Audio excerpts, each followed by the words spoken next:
लाल किले की प्राचीर से जब पीएम मोदी ने लगातार 9वीं बार तिरंगा फहराया तो पीएम मोदी ऐसा करने वाले पहले गैर कांग्रेसी प्रधानमंत्री बने। दुनिया ने लाल किले से भारत की आजादी के जश्न को देखा, जो बता रहा था कि कैसे भारत तरक्की की राह पर आगे बढ़ रहा है।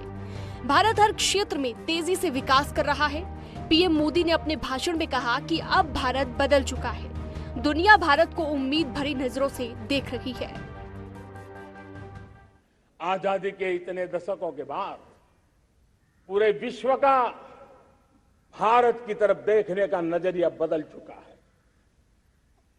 विश्व भारत के तरफ गर्व से देख रहा है, अपेक्षा से देख रहा है।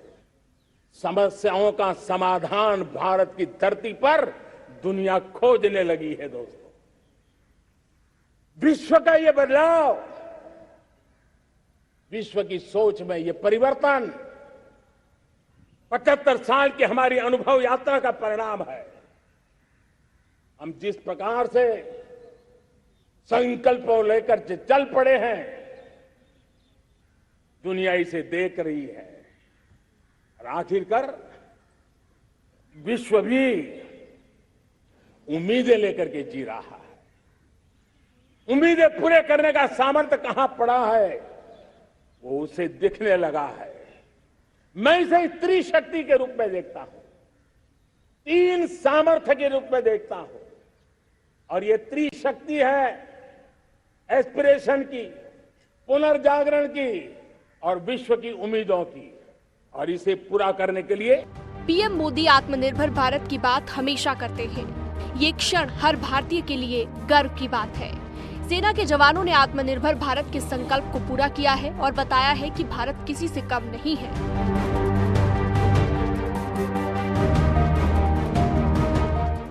लाल किले पर से तिरंगे को सलामी देने का काम पहली बार मेड इन इंडिया तोप ने किया है। कौन हिंदुस्तानी होगा जिसको ये बात, एक आवाज उसे नई प्रेरणा, ताकत नहीं दी। और इसलिए मेरे प्यारे भाई बहनों, मैं आज मेरे देश के सेना के जवानों का हृदय से अभिनंदन करना चाहता हूं। मेरी आत्मनिर्भर की बात को संगठित स्वरूप में, साहस के स्वरूप में मेरी सेना के जवानों ने, सेना नायकों ने जिस जिम्मेवारी के साथ कंधे पे उठाया है, मैं उनको जितनी सैल्यूट करूं उतनी कम है। दोस्तों, उनको आज मैं सलाम करता हूं। पीएम मोदी ने अपने संबोधन में भ्रष्टाचार और भाई भतीजावाद को करारा प्रहार किया। पीएम मोदी ने कहा कि भारत को भ्रष्टाचार और भाई भतीजावाद के खिलाफ पूरी ताकत से लड़ना है। पूरे देश को ये रोग दीमक की तरह खा रहा है।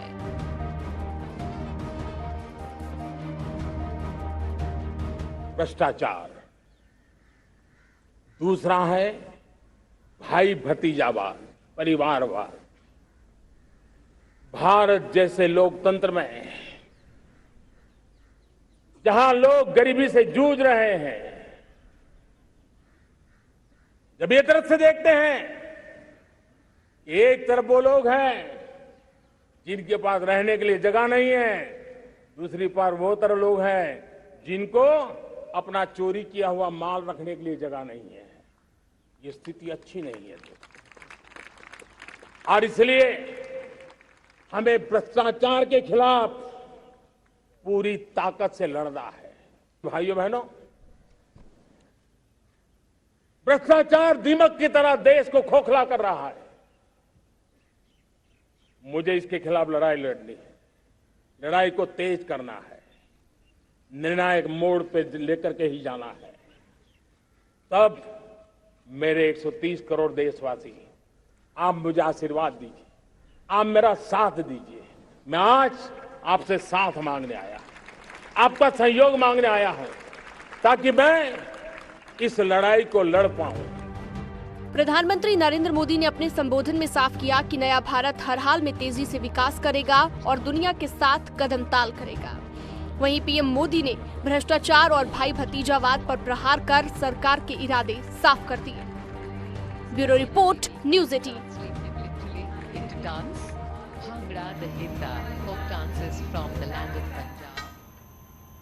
लगातार 9वीं बार लाल किले की प्राचीर से पीएम मोदी ने देश को ही संदेश नहीं दिया बल्कि पूरे विश्व तक संदेश पहुंचाया। आज भारत संकल्पों के साथ आगे बढ़ रहा है और इस संकल्प को आजादी के 100 साल पूरे होने तक सिद्ध करने के लिए मोदी ने 5 प्रण शक्ति के मंत्र भी दिए। देश संकल्पों की राह पर आगे बढ़ चला है और उन संकल्पों को पूरा करने का लक्ष्य अगले 25 सालों का रखा गया है, जिसके लिए प्रधानमंत्री मोदी ने 5 प्राण शक्ति का मंत्र देश के लोगों को दिया। प्रधानमंत्री मोदी का पहला प्राण संकल्प विकसित भारत 2047 तक यानी आजादी के 100 साल पूरा होने तक विकसित भारत बनने का प्रण। आने वाले 25 साल हमें उन 5 पंच प्राण पर अपनी शक्ति को केंद्रित करनी, अपने संकल्पों को केंद्रित करना होगा, अपने सामर्थ्य को केंद्रित करना होगा और हमें उन पंच प्राण को लेकर के 2047 जब आजादी के 100 साल होंगे, आजादी के दीवानों के सारे सपने पूरे करने का जिम्मा उठाकर के चलना है। प्रधानमंत्री मोदी का दूसरा प्राण संकल्प गुलामी से आजादी। बहुत बड़े संकल्प लेके चलना होगा और वो बड़ा संकल्प है विकसित भारत, और उससे कुछ कम नहीं होगा। बड़ा संकल्प।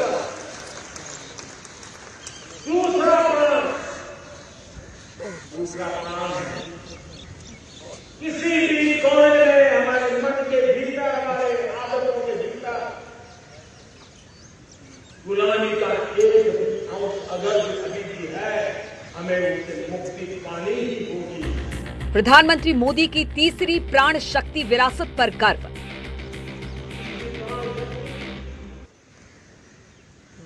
हमें हमारी विरासत पर गर्व होना है।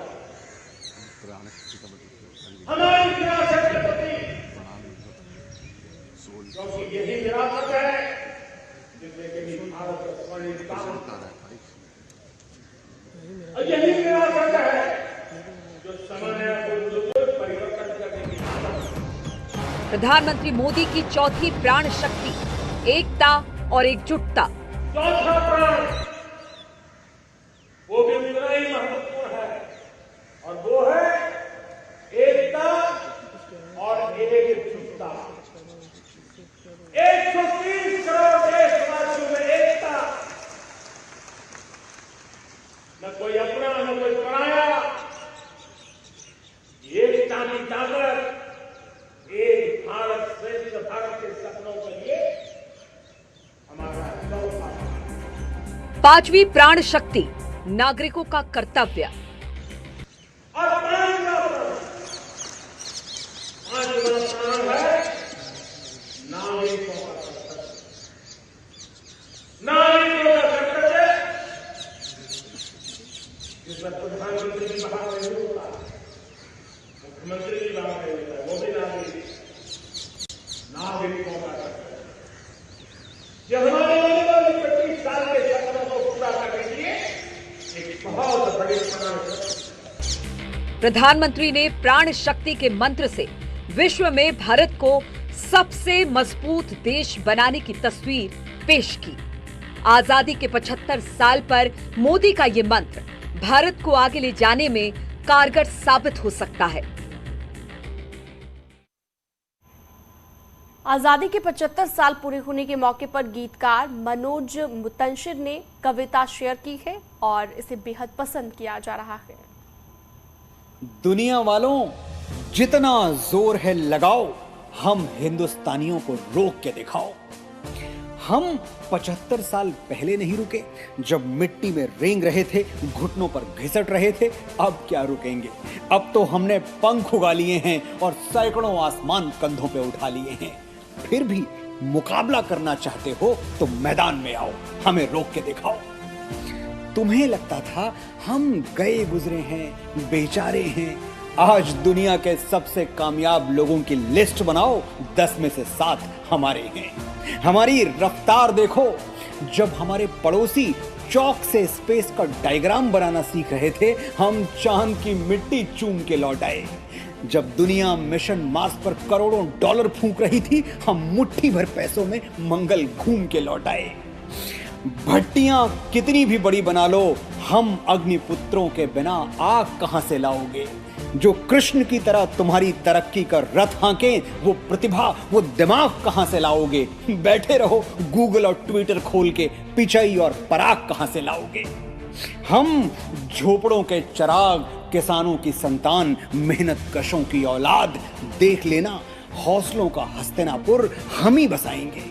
हमारा एक कोहिनूर अंग्रेज लूट ले गए तो क्या हुआ, अभी यहाँ 135 करोड़ कोहिनूर बाकी हैं। धरती तोड़ के निकलेंगे और आसमान तक चमचमाएंगे।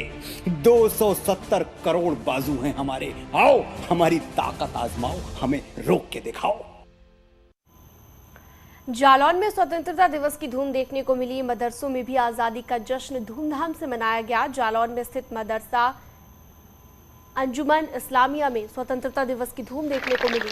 मदरसे में सदर जफरालुद्दीन जफर ने मदरसे के अन्य शिक्षकों के साथ मिलकर ध्वजारोहण किया। हिंदू, मुसलमान, सिख, ईसाई सब मिलके सबने ही इसमें योगदान किया था, तभी ये हमारा देश आज़ाद हुआ था। और यही सब बताना है बच्चों को, और यही इनके इतिहास है, यही इनके इतिहास को रटवाना है। बरेली में भी आजादी के अमृत महोत्सव पर मदरसों में तिरंगा फहराया गया। सभी बच्चे और टीचर हाथ में तिरंगा लेकर मदरसा पहुंचे और राष्ट्रगान गाकर एक दूसरे को बधाई दी।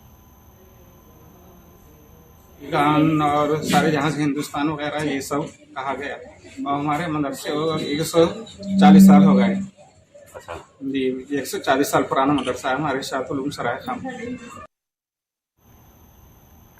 वाराणसी की बात करें, स्वतंत्रता दिवस की यहाँ पर भी धूम देखने को मिली। वाराणसी में सिगरा स्थित एक मदरसे में सैकड़ों की संख्या में छात्रों ने हाथों में तिरंगा झंडा लेकर तिरंगा यात्रा निकाली। शहर के सिगरा रथ यात्रा गोद लिया होते हुए मदरसे पर जाकर ये यात्रा खत्म हुई। आज़ादी ये अल्लाह ताला की एक बहुत बड़ी नेमत है। उसी की खुशी में, उसी के जश्न में हम लोग ये रैली निकाल रहे हैं, तिरंगा रैली। ये रैली कहाँ से कहाँ जाएगी? ये रैली हमारे जामिया से, हमारे मदरसे से निकलते हुए सिगरा थाना से होते हुए, IP मॉल से होते हुए, साजन सिनेमा से होते हुए वापस आ जाएगी। इस समय देश 75वीं आज़ादी की वर्षगांठ मना रहा है। देश की आज़ादी में 1857 से लेकर देश आज़ाद होने तक चंपावत के कई स्वतंत्रता सेनानी देश के नायक बनकर उभरे।